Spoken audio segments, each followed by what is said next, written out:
Saya bersyukur sekali hari ini, dan hari ini rahasia saya buka kenapa saya mengajukan gugatan citizen lawsuit. Itu yang pertama. Dan yang kedua, kenapa kita harus melibatkan kepolisian. Yang pertama, saya ingin sampaikan kepada rekan-rekan semua bahwa salah satu alasan kami mengajukan gugatan citizen lawsuit karena Pak Dr. Andes Insinyur Haji Joko Widodo, selama belum ada bantah saya akan terus menyebut namanya Dr. Andes Insinyur Haji Joko Widodo. Yang pertama, bahwa beliau secara terbuka baik kepada media Kompas TV maupun media yang lain mengatakan saya akan hadir di pengadilan kalau dipanggil hakim atau diundang pengadilan.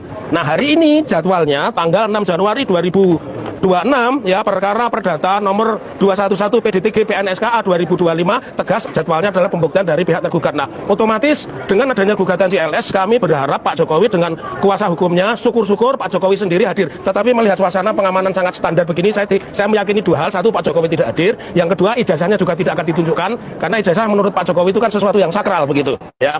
Lalu yang kedua, kami juga ingin sampaikan pada hari yang sangat menarik ini kami juga akan tunjukkan adu bukti ijazah yang kemarin ada beberapa mempertanyakan termasuk Tribun tentang identik. Ini ijazah asli kita bawa, ijazah asli dari prinsipal ya, kita tunjukkan nanti kan kita adu bukti. Silahkan seperti ajaran Bank Indonesia dilihat, dirawang, diraba, boleh ya. Nah, lalu yang ketiga yang paling penting, kenapa kami melibatkan polisi? Karena polisi orang yang mengatakan ijazah Pak Jokowi identik dan menyita. Lalu bagaimana kalau nanti ijazah itu ditunjukkan oleh kepolisian? Apakah kami langsung mempercayai? Tidak. Kenapa? Inilah strategi kecerdasan dari gugatan CLS. Polisi juga pihak yang kami gugat. Karena polisi pihak yang kami gugat, maka harus ada pembuktian independen di mana? Satu, markas besar Tentara Nasional Indonesia di Cilangkap. Yang kedua, Pusat Laboratorium Forensik Universitas Indonesia dan perguruan tinggi sejenis yang memiliki Fakultas Kedokteran juga memiliki laboratorium forensik. Mereka lah yang akan menguji. Jadi tidak serta-merta andai kata hari ini polisi berhasil menunjukkan ya selaku tergugat 4, kami tidak akan serta-merta mempercayai itu jasa. Karena apa? Karena polisi pihak itulah seninya, itulah kecerdasan gugatan CLS. Lain-lain biar disampaikan rekan kami tambahan. Pak, kalau seandainya dia tidak bawa ijazah, apa yang mau dibawa sebagai? Ya itu legitimasi pengadilan membuktikan ijazah itu tidak asli, tidak pernah ada. Kan ini forum pembuktian. Inilah kecerdasan CLS. Jadi ibaratnya orang ini si malakama. Kalau you tunjukkan, kami punya pembanding. Kalau you tidak tunjukkan, berarti membuktikan secara nyata tidak ada. Silakan dilanjutkan, rekan Andika. Jadi pengadilan negeri itu adalah sebuah forum yang paling terhormat untuk mencari keadilan. Maka dari itu permasalahan ijazah palsu ini kan sudah lama sekali.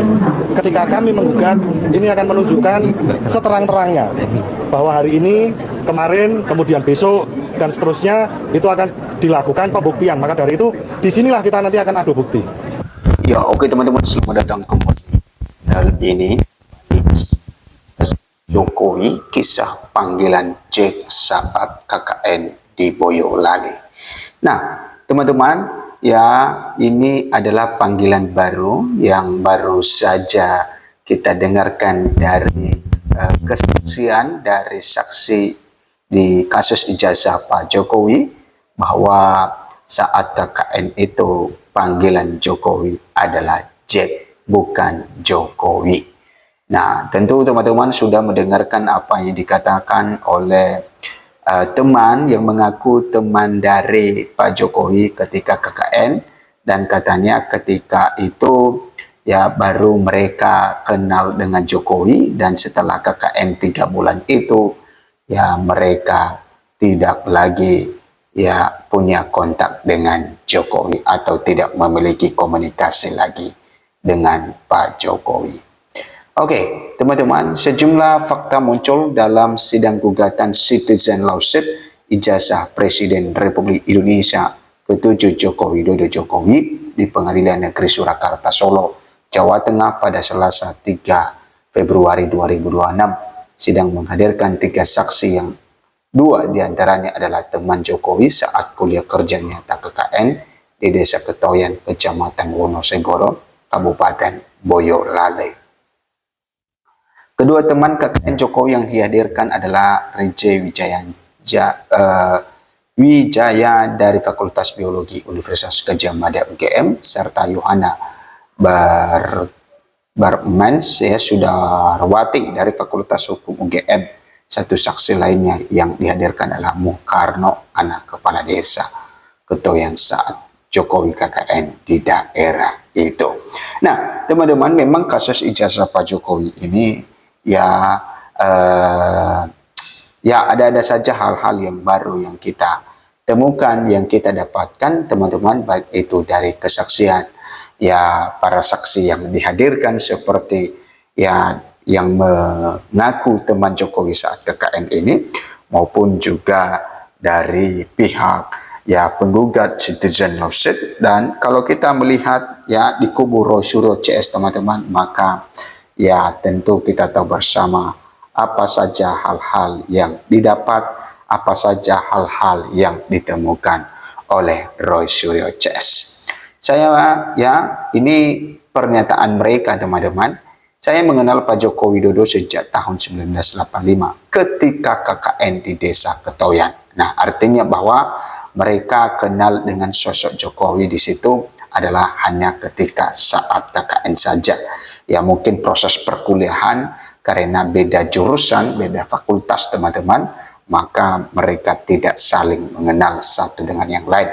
Dan bisa saja pada saat itu ya mahasiswa UGM sangat banyak sekali, karena ya Universitas UGM adalah salah satu universitas yang ternama di negara kita ini, yang tentu orang semua tahu ya tentang UGM. Oke, saya mengenal Pak Joko Widodo sejak tahun 1985 ketika KKN di Desa Ketoyan, Kecamatan Wonosegoro, Kabupaten Boyolali, kata Reje Jiwa Wijaya ya dalam keterangannya di depan majelis hakim yang dipimpin oleh Ahmad Satibi dengan hakim anggota Aris Gunawan dan juga Luli Jati Kumoro. Oke, kemudian teman-teman dia mengatakan KKN berlangsung pada bulan Maret sampai pertengahan Juni. Nah, artinya bahwa ya dari bulan Maret ke pertengahan Juni ya bisa kita katakan kurang lebih ya 3 bulan ya. Selain dirinya, peserta KKN dari UGM di Desa Ketoyan adalah Joko Widodo dari Fakultas Kehutanan. Nah, artinya hanya ya Pak Jokowi yang memiliki jurusan kehutanan pada saat itu, karena ya berempat mereka ya beda-beda jurusan. Nah, itu teman-teman yang mengenai pengakuan dari teman Pak Jokowi ketika jadi saksi di persidangan.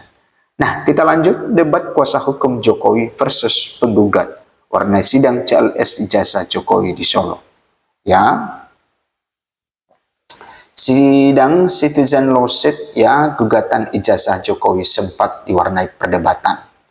Kuasa hukum Jokowi dan penggugat terlibat adu argumen hingga harus dilerai oleh majelis hakim.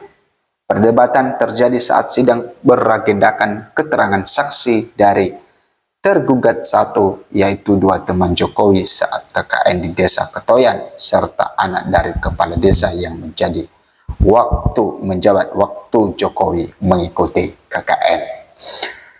Nah, pihak kuasa hukum Jokowi menilai pertanyaan dari pihak penggugat kepada saksi Reje Wijaya tidak sesuai dengan hukum. Sementara dari pihak penggugat mengaku reaksi dari kuasa hukum Jokowi adalah bentuk kepanikan. Nah, ini teman-teman, ketika penggugat menanyakan kepada saksi, maka ya kuasa hukum Pak Jokowi menilai bahwa apa yang ditanyakan oleh penggugat ini tidak sesuai dengan pokok perkara. Kemudian ya kuasa hukum atau penggugat ya itu menilai ya protes tersebut adalah sebuah kepanikan. Ya, kepanikan apakah terbongkar yang sebenarnya.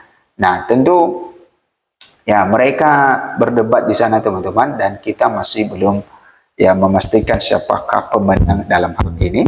Ya, penggugat ijazah Pak Jokowi adalah citizen lawsuit dan juga ya Pak Jokowi sendiri ya, walaupun beberapa kali Pak Jokowi tidak pernah ya beberapa kali ya sidang ya Pak Jokowi tidak pernah hadir. Nah, itu yang sering ditunggu-tunggu sebenarnya kehadiran Pak Jokowi, karena Pak Jokowi sendiri telah berjanji bahwa ya dia datang kalau di persidangan ya, kemudian ya bukan hanya sekedar datang, kemudian dia menunjukkan ijazahnya. Nah, sehingga ya itu yang sering dipertanyakan oleh para penggugat, kenapa Pak Jokowi tidak pernah hadir. Nah itu teman-teman yang mengenai kasus ijazah Pak Jokowi ini, terus kita mengikuti hal ini supaya semuanya terang benderang ke depan.